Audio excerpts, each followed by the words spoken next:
And we are live. Good afternoon, ladies and gentlemen. Welcome to the 8th episode of The Turning Point. I'm here with my dear friends Edo and David. Fortunately, Vendel, he could not join us today, but we have plenty to discuss, so we're going to cover as much as we can. First of all, I do want to address an article that I published. It's a very short one. I put it on Twitter and YouTube. If you guys haven't read it, I encourage you to do so. It received a lot of strong feedback from the Nasara Jassara community, the QFS guys. I think you guys know who I'm talking about. Some of them who have accused me of being a black pill and spreading doom and gloom. And I just really want to clarify things. So those who know me, they know I'm not a doom and gloom person. You know, in my opinion, the term doom and gloom is, I think, used by people who want to avoid facing the uncomfortable facts to seek protection elsewhere, which ultimately weakens them in the whole process anyways. What I do here is state the facts based on the research, observations, the discussions I have, not to instill fear in people. And I understand that confronting reality can be very challenging because it demands all of us to change. But once again, not here to spread fear, here to share the facts about what has transpired, what is happening now. That way you can be prepared for whatever is to come. Over the past 2 years, we haven't been wrong about a single thing, really, and that's because we've taken the time to look into these matters and to speak with many experts. And many of these experts have actually told us off record what we see happening today by the elite is really about consolidation of power. And that is just what they're doing now is revealing just enough information to tweak the perceptions of the masses. And many people still don't know this, but Trump is expected to be the last president of the United States before a new kind of government will arise. And this information has also been confirmed by numerous experts I've spoken with off record. And I just don't rely to what they're saying as well. I've done my own research to understand these issues. So again, please don't think I'm here to scare you. I'm here to protect all of us. I love humanity. I believe there are good people out there that deserve the chance to break free from the programming that convinces many of these people that their interests and their rights are being upheld, which is complete bullshit. The only way real change is going to come, and I've said this before, it's through revolution. But then again, it's hard to believe that it's possible to have a revolution with people so divided. But you have to understand that the division is how the elite maintain their control. So Trump is not your savior, ladies and gentlemen. He is merely delaying the inevitable defeat of the rise of a new kind of government. Is he going to be good in the short term? Absolutely. This is about perception management. This is not a typical presidential cycle. It's a presidential selection. Recently, I even had a very interesting discussion off the record with someone very closely tied to the Bush family, central banks, and even the United Nations. And they told us that the UN right now is executing a very carefully orchestrated strategic move on the global population, and governments and financial institutions have always served the elite and will always serve the elite. David, what are your thoughts on this? And then we can tie into what happened to Biden, and now they're trying to put Hillary Clinton out there. And Right. Well, I think the big thing is, sometimes when we bring up subjects or whatever, we're talking about bringing it into the public sphere for debate. Now, I have said this so many times. If we lose the ability to debate, because we're not talking that people have to acquiesce and agree with everything that we think or say, but if we lose the ability for open and fair discussion and debate, then we've lost all hope, because without critical thinking, we are just sheeple, literally lambs being led to the slaughter. I really do believe that. And you've got all kinds of people from various camps, what they think of this, what they think of that. I've heard all the conjecture out there. And I have no issue. If somebody out there wants to say, look, Trump is our savior and this and this and that. Now, I don't agree with that. I think we have one savior, and he came 2,000 years ago. That's exactly what I think. Now, with respect to that, we're watching political theater 101, if there ever was one. I mean, they're wanting us to literally believe that the man that got 81 million votes, the most of any president in the history of the United States, including his predecessor, Barack Obama, is now going to step down for the good of the country. It's hogwash. It's absolute nonsense that they would want us to believe that. In fact, he was fighting to stay in, and just a few days, even a week ago, all the pressure that was brought to bear to cause, to put him in a position where, apparently he's going to now resign and all that. Come on, the guy got canned. And I said in my my coffee chat this morning. I'll reiterate it for those who might not have heard it. But look, when I was growing up, if somebody thought they were going to lose the game and they grabbed their ball and their bat and they went home, we called them a quitter. We didn't treat them like a martyr. Oh, the good he's doing for it's hogwash. And furthermore, I think it's all a scripted plan, because people were calling this. I mean, you can almost read the handwriting on the proverbial wall. And, here we are, we're going to go into this, DNC convention here and all this. And you get all these people, getting behind, Kamala Harris and all this. And I don't believe for 1 second she's even going to win. She's not going to be nominated. I think they got somebody pretty special that they want to throw out there who's going to come in and at the end of the day, swoop in and snag the whole nomination, all this. Now, that's my personal belief. I'm throwing out what I believe. Verson, you're communicating things that you believe, but you're also giving an apologetic for it, which is, what do you believe, but why do you believe it? Most people don't have the slightest apologetic for what they believe. When you talk to them, bring up any major issue, within a few minutes, you literally are hearing the verbiage that they got off of the tube. You know what I mean? We have lost critical thinking. And I think when people attack other people just because they hold a different idea and belief, and they're seeing things through a different light, and you have access to information in a lot of ways that other people don't to come to your conclusions, you have a right to those conclusions. But more than that, you should have the right to express those conclusions, whether I agreed or not. I do not want to disenfranchise myself by not having the ability to hear it. And this is where I think social media has been played as a major tool for crafting, the psychology of the masses. Absolutely.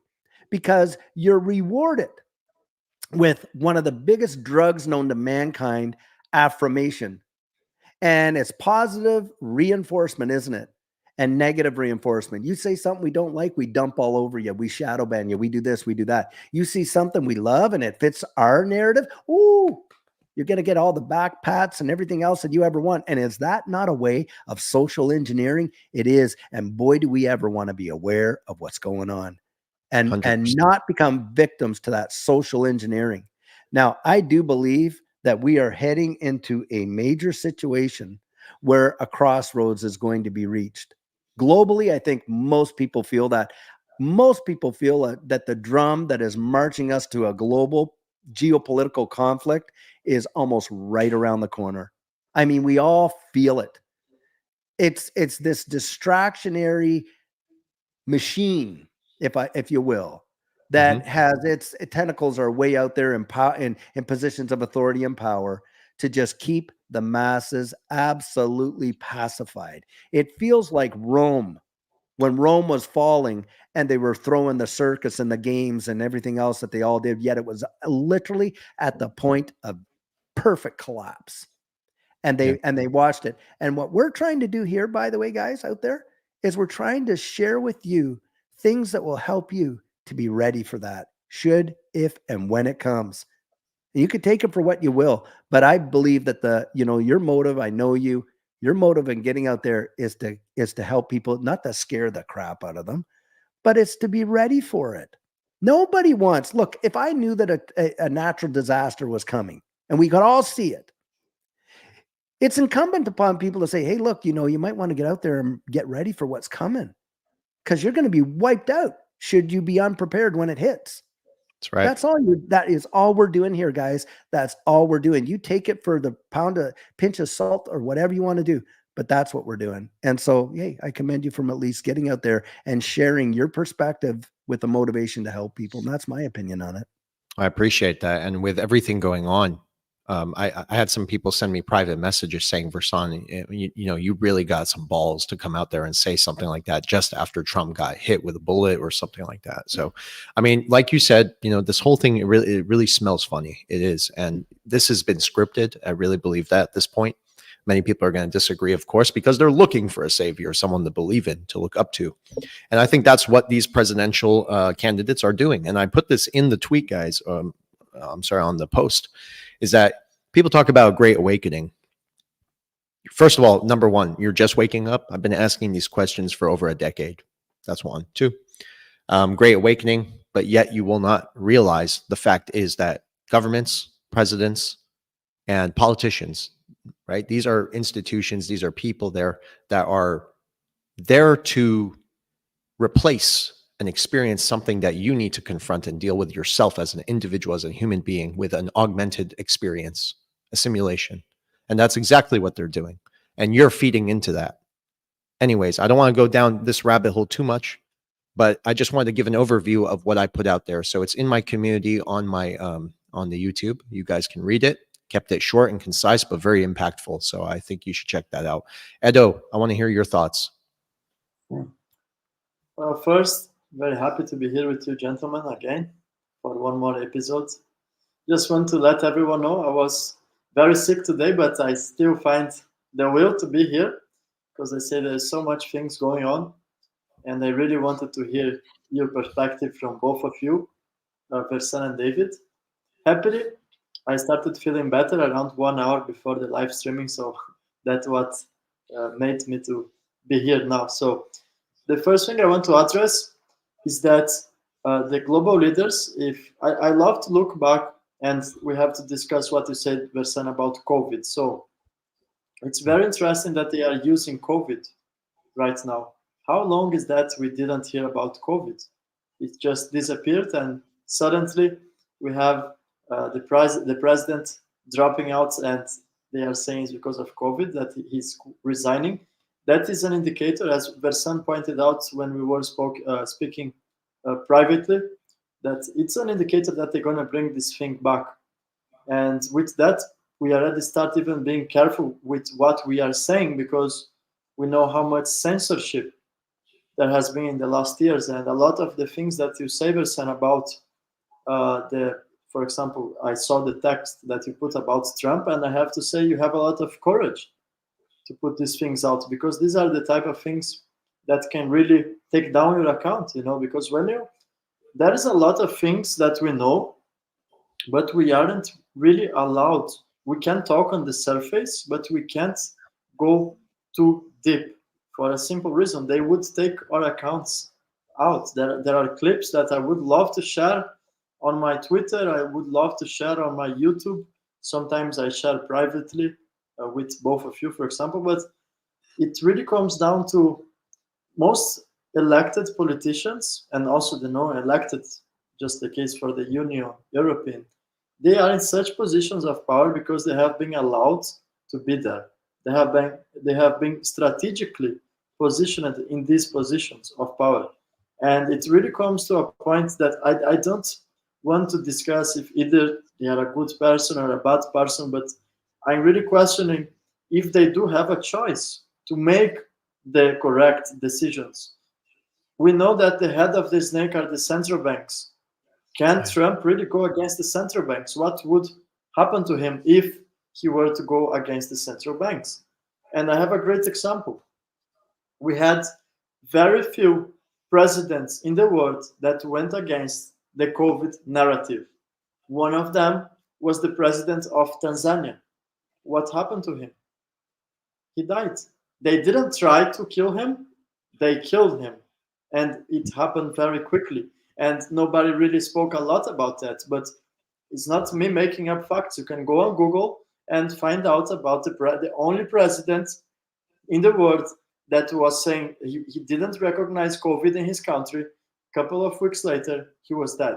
So when they really want to get rid of someone, and that's the case, Gaddafi, for example, which was proposing African currency to really make something for the African people. And I know it's very controversial for me to come on this streaming and say that, and look what happened to him. And then there's a massive campaign from all medias around the world.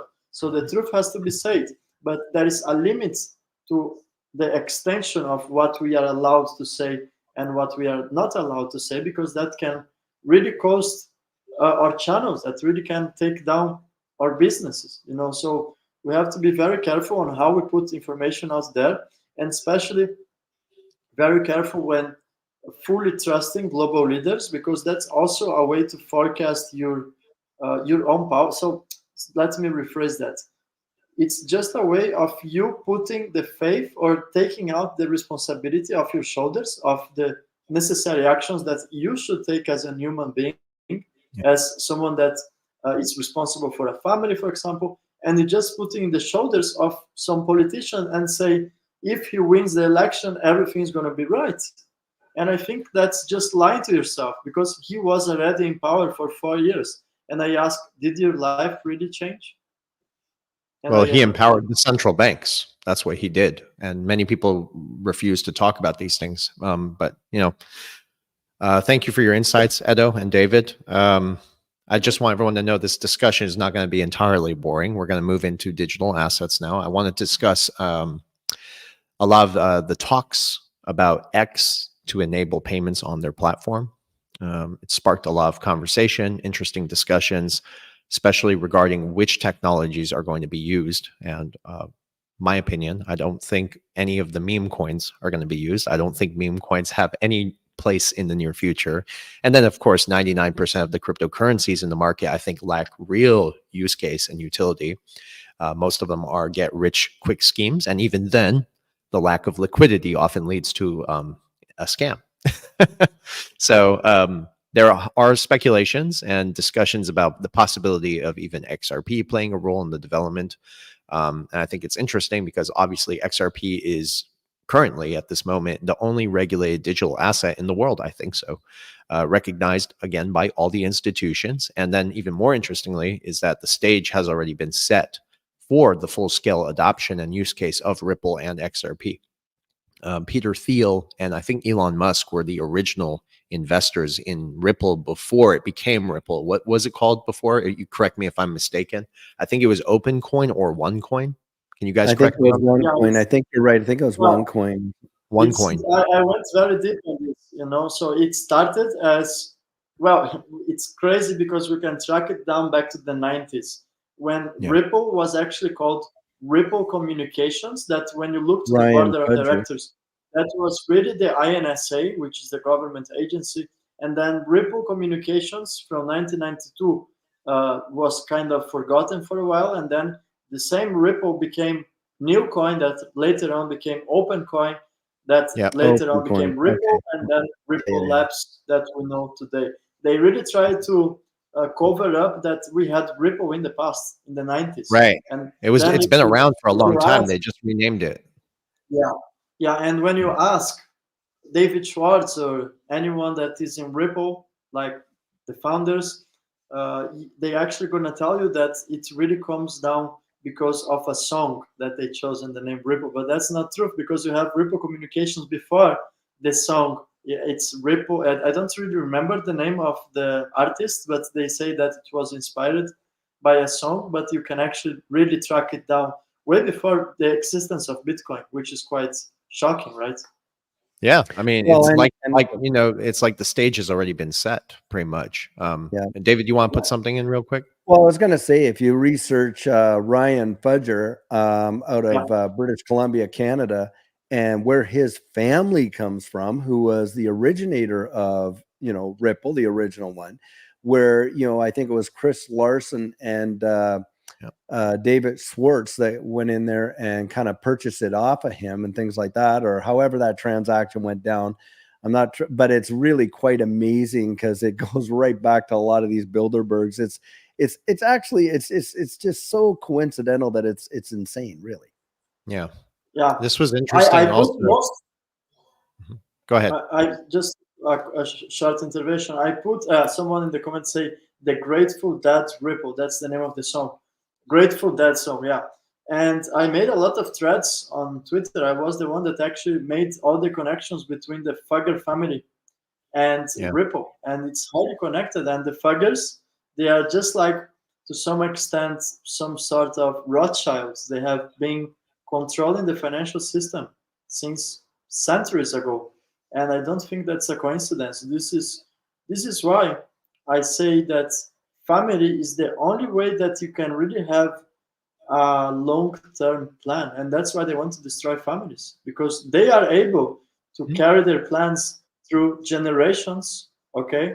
And they want to keep their families, and they want to make everything they can to preserve their lineage, but in the same way, they want to destroy everyone else's families, because when you don't Well, have the family, you just don't have long-term action.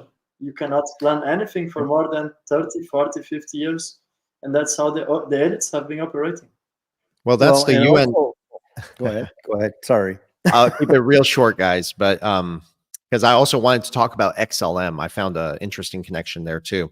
But the UN playbook is to cut off all the bloodlines, and even Yuval spoke about this at the World Economic Forum, that we don't need human beings anymore. I mean, very dystopian future that they're trying to bring about. So cutting off the bloodlines would obviously give them more control and kind of just weaken the position of humanity altogether. And then, of course, that ties us in even to the transhumanistic agenda, rebuilding mankind in Lucifer's image, if you will. Whole different rabbit hole. But David, I want to hear what you wanted to say, and then I wanted to make a point on XLM. Yeah, so I wanted to get back into the whole, like with PayPal. So PayPal was, I think, Peter Thiel, Elon Musk, all these different ones like that. And of course, the PayPal folks there were some of the original investors into Ripple, like very original. And of course, you got Jeb McCaleb, which was originally there, and that's how, and I was going to bring out the fact that XLM is from that. So with X and this big transition where they're talking about a massive payment platform on X, and we know that Elon Musk has such an affinity for X for whatever reason he calls it, and X is kids and all this and this.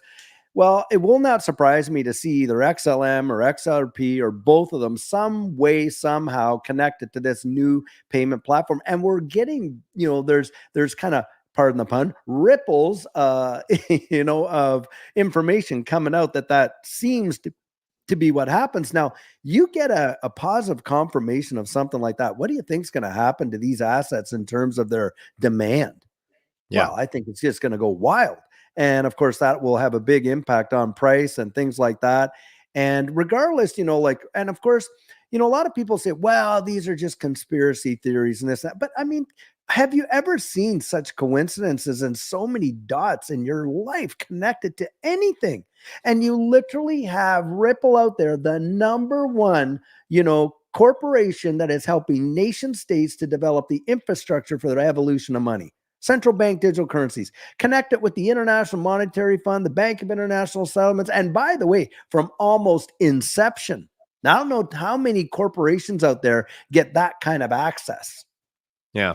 And yet here we are. So for me, I just look at it as this is where the future is going. This is where the infrastructure is going. How are we able to position ourselves to be benefactors of that rather than victims of that change? And we know that change is coming. Well, one way is to ride this wave. And, like we saw the last shakeout, I think we brought this out, but most of the wallets that held 10,000 or less, boy, were they ever capitulating. These whale wallets, and we're talking millions, if not billions, have just accumulated like crazy. Do you think anybody out there, do you really believe that they're doing that because they are hoping to lose millions, hundreds of millions, billions of dollars? Not in your life. Come on. I think it's like they want us to take our common sense and literally put it on the shelf over there. But the reality is this too. The majority of the world is completely ignorant, completely oblivious. Yeah. To the transition you're talking about here. So I think X is a big, because he's got some serious plans, and I do think that they will unfold in a very, very quick fashion when they literally let the dogs out. Remember that? Who let the dogs out? Well, the dogs, I think, are about to be let out. I think the dogs are going to be let out. So it's coming.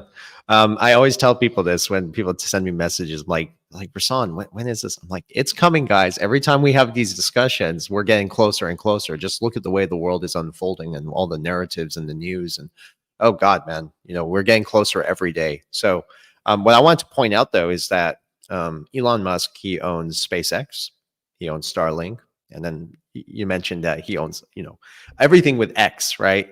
It's like he's almost telling you, right? The 3 X's. But I could see how Starlink could play a role in a global power outage, and that's going to kind of tie us into our next topic shortly, or a cyber attack, especially if it was to hit the financial system. And what I find interesting is that Jed McCaleb, the creator of the XRP and the XLM token, the technology behind it, has a contract with SpaceX. And I think that indicates that they have a relationship with Elon Musk, whether it's public or not. But they're doing something called VAST.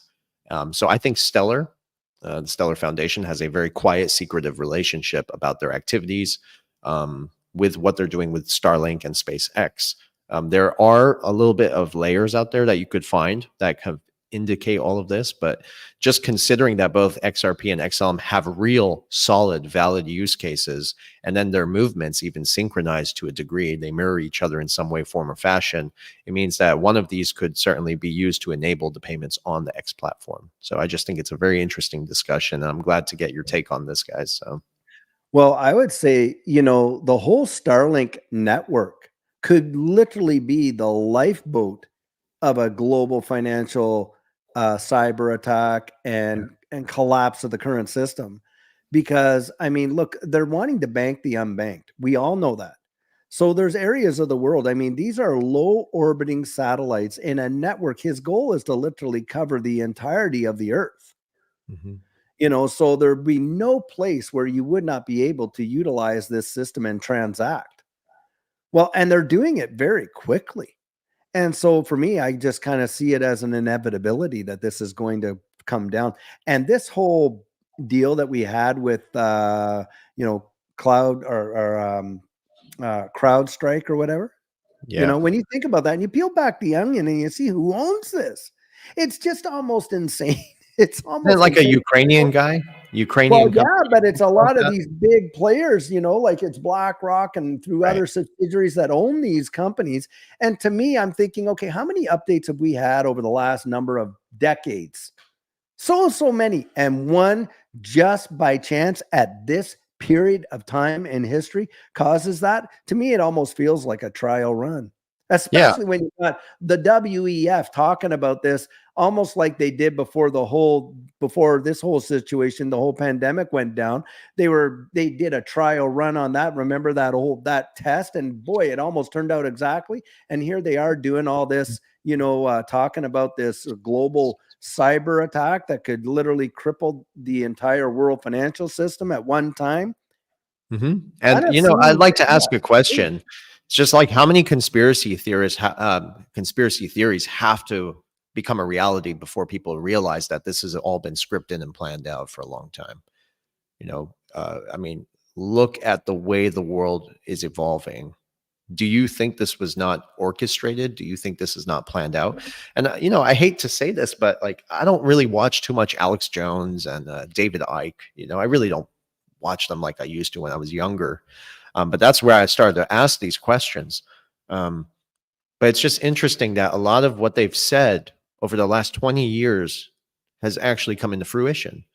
And the fact that we keep looking out for other people, again, like presidents, even to look out for our interests, to protect us, that's a very big mistake. It's a big miscalculation on where this is all going, the trajectory.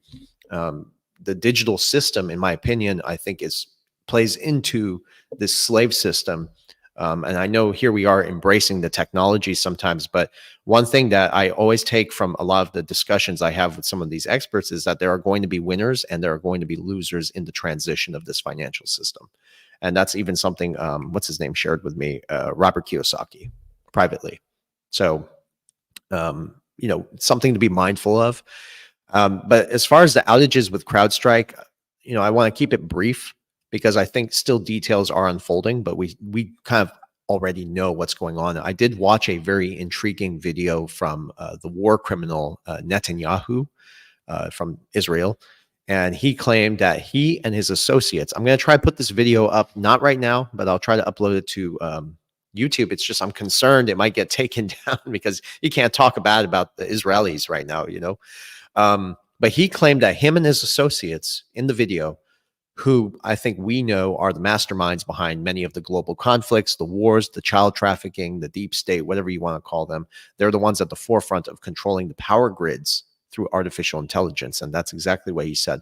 According to him, And his words, he said with a single click, they could bring the entire country to their knees to force them to accept new conditions. And I'm curious, like, what conditions are they referring to? So it certainly does tie into the global narrative of a global cyber attack on the financial system, on whatever. But it is coming. And this is something even Biden said like a long time ago. And I'm not just buying into their news and to the propaganda that they're pushing. I'm letting you guys know that this is what has been said. This is like they're setting the stage for a system failure of the banking system because they need to default on the debt. They have to have a reason to get away with this, with the crimes that they've been involved in, and get away with it. Oh, like we can point it at Russia, we can point it at China, hence geopolitical escalations. That's why they're getting ready to go to war. This is not an accident, ladies and gentlemen. So just a lot of information that really ties into these discussions. Thoughts? Edo, you give us your 2 cents, Edo. Yeah, like to hear Edo. Yeah, I cannot answer that. There's a question here that I really want to answer because someone asked, and I think your take on that will also be interesting. And it's a valid question. He says, guys, I have a question. With this new digital system coming in, are we not going along with their agenda by buying crypto? So can you explain that for me, he says. And yeah, it's a valid point, but I just want to address that. I think we have 2 choices right now. Or you're going to be a late adopter of the technology, so you're going to be forced to use it, or you're going to be an early investor, and that's going to allow you to actually benefit from this transition. So I think the point of us coming here every Monday, or actually putting out content, making videos like Versan and like David every day with these consistencies, because we know there is a storm that is coming. And if you understand there is a storm that's coming, you want to make as many people aware that there will be a significant change on the financial system. Now you can close your eyes and just ignore what's happening, or you can actually take actions and you can acknowledge that's going to happen no matter if you want it to happen or not, and that you can take the necessary actions to protect your wealth, protect the loved ones, and that in the future you can find ways to circumvent these CBDCs that are going to be implemented. And I think really, if you are against CBDCs, you should be buying crypto now, because that's the moment to buy crypto, not after everything is already implemented and you are forced to use every transaction in a digital way. So I think right now is the time to prepare for this transition. Yeah. I would agree with that. I do want to throw something in there too. You know, this is why we always talk about buying hard assets. And if I could also reiterate something I've said so many times, and I mean this, guys, I really do. One thing I care about more than anything is God, my soul, life. You know, I would never sell my soul for money. And what I'm trying to say is that if it gets to a point later on down the road, and I've shared this with David so many times, and even Edo, if it really gets to a point where there's a mandate for some sort of chip into our bloodstream to use even digital assets like XRP, without even thinking about it, I would sacrifice my wealth just like that. But then what would I do to survive? This is why I tell you to buy gold. This is why I tell you to buy silver, food, water. Have things ready in place for such a scenario. Who knows what's going to happen? And if a cyber attack happened, oh my God, if the banks failed, I mean, just think about it. And guess what? If we're wrong, you're still prepared. Donate what you have, you know, to somebody else in less who needs it. And I want to talk about now why the central banks are buying gold. First of all, the central banks are buying gold for many reasons, but one of them is because they want to use it as a reserve asset. And that's really what they're doing. What they're doing right now is just using the dollar for the time being as a liquidity asset to further consolidate the wealth. Gold is a long-term play. It's riding on failing currencies and it's accelerating. Precious metals, the way I see it, are a currency insurance for failing currencies. And I just follow and do what the 1%ers are doing. So this is exactly why central banks are buying up all the gold right now. And they're still manipulating the prices steadily so that they can accumulate the prices at, the gold at lower prices. Andy Schechtman frequently talks about this. And I even had an interesting discussion with Rick Rule, who mentioned what I just told you guys, that gold's value would continue to rise as the dollar declines. And again, the trend that's suggesting you could capitalize on the dollar's failure through gold explains probably why central banks are again so invested into it. There's even economic theory that tells us about the transition from monetary theory that tells us about the transition from good money, gold and silver before 1971, to bad money, fiat currency, which is, we already know it's cash and it's about to crash. And now central banks are aware of this, so they're preparing to return to good money. And there are many people out there who will dismiss the idea of returning to a gold standard. And in my opinion, these are people who are clinging to a dying system. They're afraid, again, of the necessary changes that they have to adopt.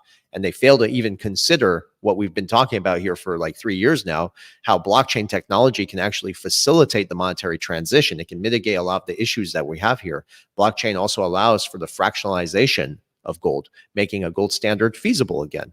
And then by resetting the gold price, the fractionalization could form a basis of a new monetary system.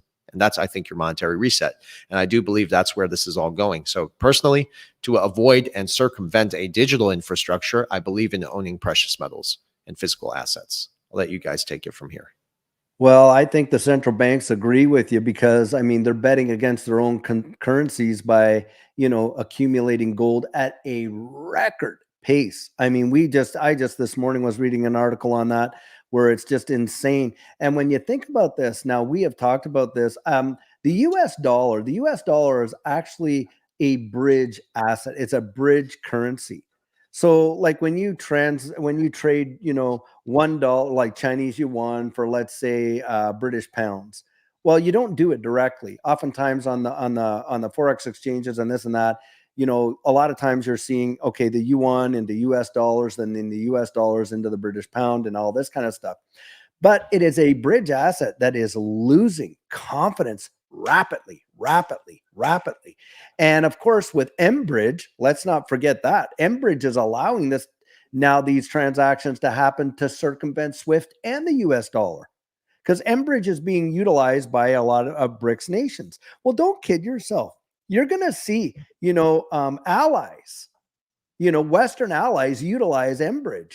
They're going to be utilizing mBridge. Now, there's a lot of conjecture because mBridge sounds very, very much like XRP Ledger, something quite like it, Wouldn't surprise me one iota. But the thing, pardon the pun, but the thing is this. We can see we are being transitioned into this new, system very, very quickly. And we're at a point in world history where we could easily see a currency reset happen at any time due to any one of these shoes falling. It really would. And the thing is this, we're out there trying to encourage people to be prepared for any eventuality in this capacity. And if they are banking on, holding on to their dollars, how people will say, well, I don't trust the bank. So, my bank account is in my mattress at home. Well, look, if you think you're out of the market because you're only holding cash, you're as more attached to this market as you could ever be, because the purchasing power of those dollars is being literally evaporated right before your very eyes. And, there's this whole kind of debate. Is it because did gold go up or did the dollar really go down? Well, yes, there is that kind of relationship there. And this is the whole point. This is why central banks are accumulating gold at a breakneck pace, literally taking a hedge against the very currencies they're issuing. Isn't that phenomenal? What do you think they're thinking, right? And so this is where I would always come out and say, and I want to get back to your point. Look, if and ever there was a time to come, because, the scripture says this, we occupy till he comes. Now, from a spiritual standpoint, I 100% agree. From, a eschatological position, that, look, there will come a one world government. I mean, that's a prophetic thing. And there will be a one world leader, and how that will pan out or whatever. And they may do a situation like Edo was saying, where now you're forced to adopt this situation. You're forced to adopt it. But I do believe that in the beginning of the end of things and the beginning of things is where there's that volatility. where we can insulate ourselves. But a time may very well come. You're absolutely right, Versan, where it may cost you everything, and that price is too high. Yeah. And Yep. that price, and so, yeah, how, if in the event that happened and you said no to that, I mean, you might be forfeiting your life possibly, or in one way or another, because now you can't be a part of the financial system. So you're either going to starve to death or what? Well, you're going to have some means of consideration to survive should Yeah. Jesus tarry, and that kind of thing. And so, for me, I agree with you. I think we occupy till he comes. We position ourselves. It's not like we're investing in this space to prop it up. No, we're seeing what the future holds. Look at the social security system and the tax systems around the wide world. Now, Edo, even in Europe, you guys have a tax system. We're all designated a tax numbered. We're all numbered already, guys. Yeah. We're And now they're going to already numbered. tokenize us. Yep. And they want to, and yes, they want to tokenize you. Tokenization, will tokenize everything. Now, when we wake up to that eventuality in the wide world, and I do believe it's going to that there's going to have to be some sense of catastrophic collapse of the current one in order to get people to really acquiesce to the new one that's coming. I don't know what or when, but I do believe there's going to have to be something like that. Think about this. When everything is tokenized, and you cannot transact even so much as to go out there and buy a bottle of water without somebody else knowing about it. What kind of world will that look like? And how would there be a means of survival if you did not want to acquiesce to that system? It's true. And it's very You want sad. to think that out. Yep. Yeah. One thing Robert Kiyosaki said at a speech he gave a few days ago, and I thought it was very interesting. You know me, I catch the detail, right? And he said, capitalist, it's time to go into hiding. He said, the socialists are coming after your investments. And I think that ties us into like pretty much everything we've been discussing here. They're trying to create this situation where there's a problem, reaction, solution for that solution to take hold and, create a situation where you cannot participate in the system if you didn't play by their rules, essentially. And I think that's what scares me more than anything about this, but I would never sacrifice, my life. I'd rather forfeit my life than put money above all else. I think the bigger questions to everything that's happening here is spiritual. I mean, we are no doubt in a spiritual warfare right now. And when you really begin to understand that, to hell with money, when you're dealing with something that's supernatural, money doesn't mean anything. You're transcending beyond space and time at this point. So I think like that. I'm a little wired differently than my brother. We're both good investors. We know what we're doing here, but yeah, I have a very deep connection to God, and I think that's really what keeps me strong more than anything now. Well, not only that, I think. Oh, sorry. Go ahead, Edo. Go ahead. I think last week we had a great example, just a demonstration, right? The cyber attacks that were taking over. I mean, they claim the system went down. How many hours it would take for society to fully collapse if we have an event at a larger scale? And how would people react to that? Because we know that 99.9% of people are absolutely not prepared. I'm also not a huge fan of having a lot of cash in my bank accounts. That's why I am well diversified in real estate, in my crypto investments, recently in silver, looking to get into gold as well. And I really think to myself, how would society react if ATMs go down? That's why I like to have even physical cash, as much as it's a discomfort to have some cash, because the purchasing power is just going down and down it's not even by year, it's by every week. Your cash is worth less, and that's incredible. But I do believe that even to have some physical cash is important, because it's a matter for them of flipping a switch and they can collapse society. That's how centralized it has become. We have one company that, because of some software update, is capable of shutting down airplanes all around the world, ATMs and everything. And that was just in a couple of hours. I mean, I ask myself the question, what if that goes for 3, 4, or 5 days? Would people still behave in a civilized way? I mean, that's some questions that I always ask myself, and that's why I love so much to be diversified in every type of assets. And I have to say that Versan was many years ago way ahead the curve. He was telling to get on the precious metals, and he was one of the persons that really made me to be aware that some big transformation was coming and the importance of being diversified. I remember those early days when we would get on the phone and talk for like a good Yeah. hour and a half, and we'd go down the rabbit hole. Oh my God. And those conversations couldn't, and towards the end of the conversation, we'd have to always say, like, well, these conversations don't end, but I gotta go live. I gotta go eat my food or something. But just to summarize the monetary situation, we are trapped in a never-ending debt cycle where new debt is again issued to sustain existing debt. The cycle is unsustainable, and this is perpetuated by, again, the political leaders who continue to sell it as a viable solution. The reality is there is no solution. The system doesn't provide real representation. They don't provide solutions for the average person. Instead, it serves to maintain the political puppet show, and that's distracting the public from the underlying issues.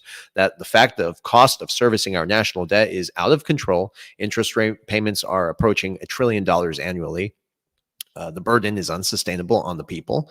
And you have to take action so you're better equipped, better informed on how to position yourself for whatever's coming. And of course, I think the people who do kind of get left behind is going to result in consumer behavioral that will contribute into broader societal issues that we also haven't talked about. And that's just the behavior of people. But what they're going to do is use that. I know I'm talking fast, guys, to use these issues to exploit them to fit into the new agenda. And I think that's going to be the climate change agenda. So a lot of weird stuff is going on, guys, and we can go on for hours with this stuff. So, yeah.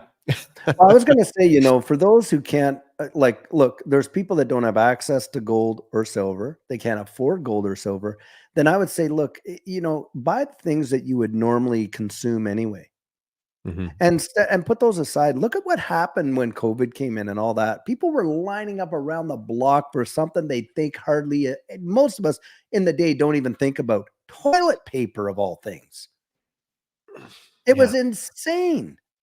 And so you think about that and, look, and I've heard people say this, hey, you can't eat gold or silver. That's true. You can't. Hopefully you can buy some food with the gold and silver if and when it ever gets to that point. But it does not hurt to be a little better prepared and have maybe 50-pound bag of rice or whatever it is, or, just something.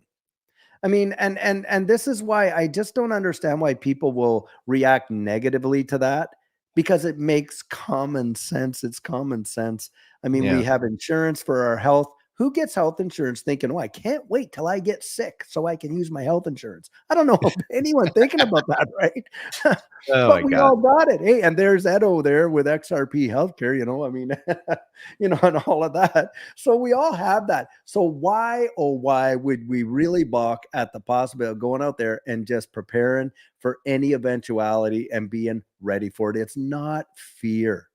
Because I'll tell you what, when you're unprepared, now you have something to be anxious and worried about. But when you've already got it and you are prepared, it gives you a sense of security, a sense of peace. You're not as disturbed. You've done everything you can for any eventuality. And the scripture says this, having done everything to stand firm.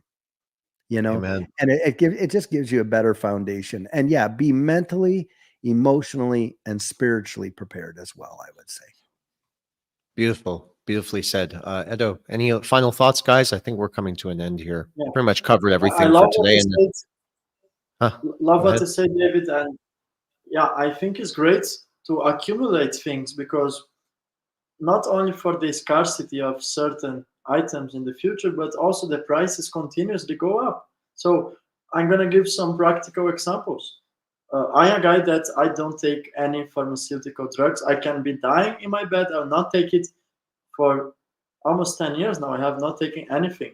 And I do take supplements, okay? So I do have minerals. I do have, today I had a call with Versan before. I said I got a food poisoning, and instead of rely on the hospital, I actually had at home, it's called carbon activated, which really helped me to detox my body. So what I do every month, because I see that these things are getting more and more expensive, and not only that, but the great ones are like unavailable. I can't order some sort of minerals that I like, and every month I buy a box. Like I paid like $150, and I buy like 30 or 40 of them, different supplements, and I'm accumulating for the next 3 or 4 years, because these things they don't expire, so you can just accumulate. And I'm realizing that every month is more expensive. So by the end of 2024, it's likely that it's going to cost me 30% more. By the end of 2025, it might be 2 times the price it was today. So by doing so, I also know people, for example, in the construction industry, we can bring this to many different scales, and that they were like accumulating iron, accumulating construction materials, and they saved a lot of money, because now they have materials that they actually accumulated in the last 3-4 years, because they were already predicting this sort of scenario. And everything is going up. It's not, you don't say like something is going down in price. What's the last time you heard about, oh my god, you go to buy this and the next week it was cheaper? That's the world we are living on. Everything is becoming more expensive, and there's always some sort of excuse to bring the prices up. Olive oil, I mean, I'm talking here in Greece, from the moment I arrived here around 3 years ago, it cost 300% more. Now they have the cocoa shortage, which for chocolates is going. I'm just using small examples, but you can literally apply that for everything. Everything is getting more expensive, because raw materials are getting more and more expensive, because the dollar and the currencies are getting more and more devaluated. So I really think that the only way to protect yourself is to be diversified and to think on the long term. And that's why it's important. Especially, I love the intervention that David did before. And last words, I would say, just everyone be careful with scammers. They will try to steal your digital assets, and just don't send crypto to anyone. Make sure that you are communicating with us in the verified channels, in the websites that we have. Look for the blue verified badge if you are like reaching me out on Twitter, because every week someone gets scammed. Not only one person, multiple persons, and unfortunately I cannot address all. So sometimes I just try to go on public and say, please don't send your digital assets to anyone. So that's my final thoughts. Very good And thank point. you for the audience. We're reaching almost 3,000 people live now, and I'm sure thousands will watch this repetition on YouTube. So thank you, everyone. Yeah, I appreciate your support. A few comments I would like to address in here. Number one from Denisha. That was pretty cool. She said, crypto, gold, silver, Bible, guns, water, and food. It's the perfect survival kit right there. I love it. Somebody also said, I smoke weed and literally never get sick. That's pretty cool. Marijuana does have some benefits to helping people relax. I totally get that. But, just eat good food. I know eating really good food is expensive, but you have to be careful what you eat. There's a lot of junk food out there. I don't even shop at Walmart anymore. I don't shop unless it's, especially for food, shop at Walmart. I don't even shop at HEB. I buy my food directly from my friend's shop. It's called Phoenicia here in Houston, Texas, downtown.